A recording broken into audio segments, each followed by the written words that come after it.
Tired of seeing those pesky red underlines? Learn how to add words to your Microsoft Office dictionary and spell check them correctly.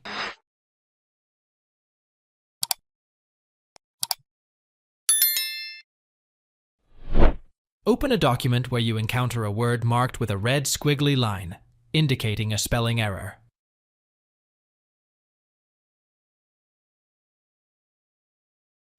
Right-click on the word with the red underline to open a context menu.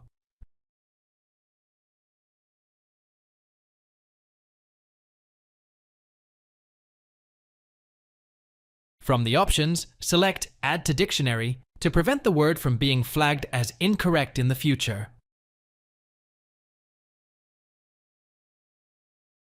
Close and reopen the document to confirm that the added word is no longer underlined in red.